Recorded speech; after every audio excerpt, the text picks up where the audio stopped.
We've just found out, guys, that Nissan, their merger with Honda and Mitsubishi, the deal is dependent on Nissan meeting certain numbers, which are going to be almost impossible to hit. So basically, Honda can just pull out of this. And remember, Honda is bailing out Nissan here. It's not the other way around. And Honda will be in charge of this new company. However, the big problem is that Nissan, their profits plunged by 90% in 2024, and yet they have to triple their profits in 2025 in order for this merger to be actually approved. Hello, my friends. Welcome to the channel.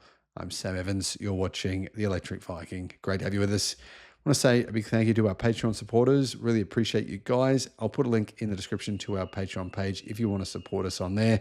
But a big thank you, guys. I really, really appreciate you.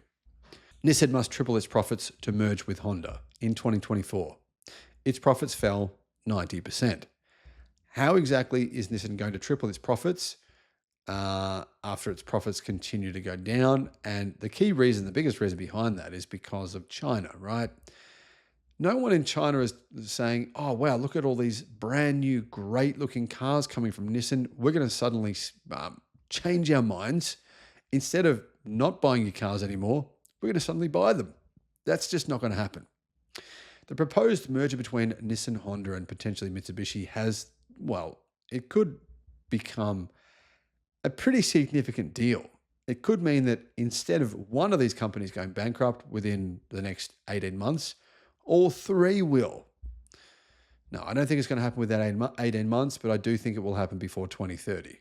However, in the meantime, for Nissan, the path forward is pretty damn difficult. The company is under huge pressure to significantly increase its profits, an essential step to securing Honda's commitment to this deal.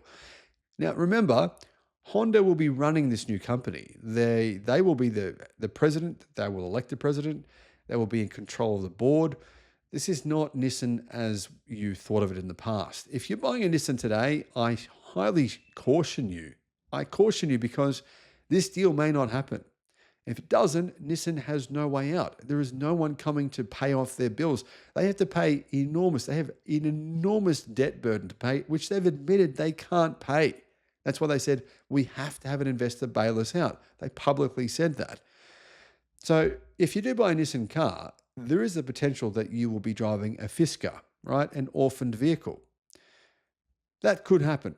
Now, it's also possible that the company, the brand, will just be purchased by some Chinese conglomerate as well. I don't know. So then that could bail you out as well. Who knows? But there is some risk here.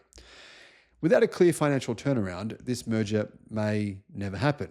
And then Nissan will be back in the situation that they were in a few weeks ago, looking for an investor to bail them out. Now, the problem is with an investor bailing them out, it's got to be like, okay, I can see the future of this company. I can see the potential.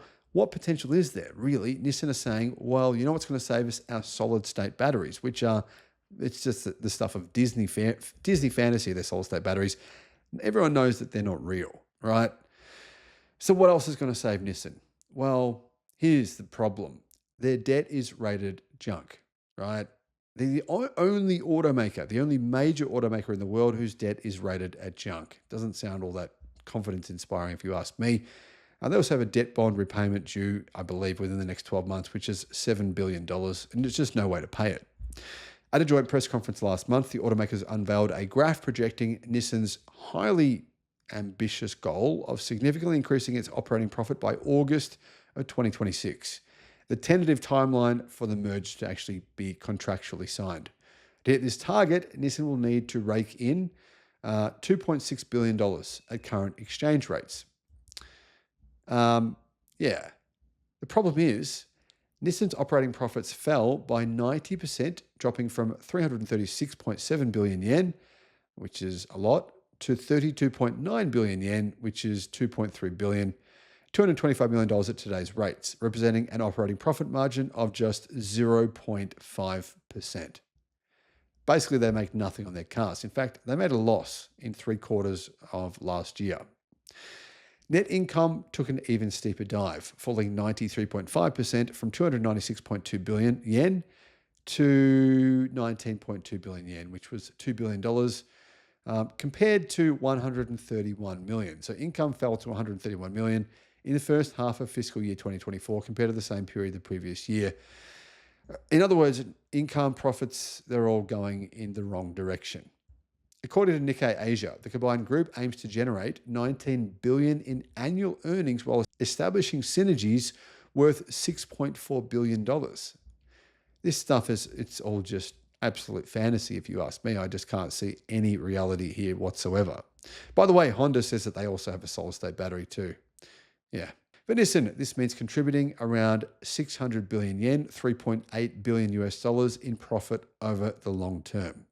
But if Nissan cannot present a credible strategy to triple its profit by the 2026 financial year, the merger could be cancelled by Honda or just fall apart before it even begins. Carscoops.com says that these details come shortly after Honda President and Chief Executive Toshihiro Mibe put it bluntly. The integration will not be realized unless Nissan and Honda execute it as two companies that are able to stand on their own feet. This simply gives Honda a get-out-of-jail-free card to extricate itself from a situation that it knows could end in disaster. That's what I think will happen here. Honda is in a much better position to actually do its part of the deal. It's expected to earn around about 9.1 billion US dollars in operating profit during the 2024 fiscal year. By comparison, Nissan downgraded its full-year outlook to under a billion. Now, this is a monumental fall of 74% from fiscal year 2023, and clearly Nissan is trending in the wrong direction. I don't see how they can turn things around.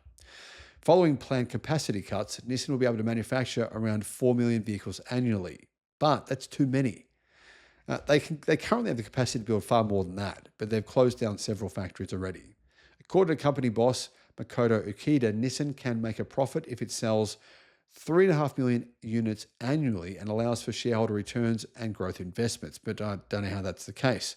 Unfortunately for the brand, it's expected to sell less than that number this year. Now, Nissan said last year they'd sell 4 million. In fact, they said 4.2 million. Obviously, that was pure fantasy.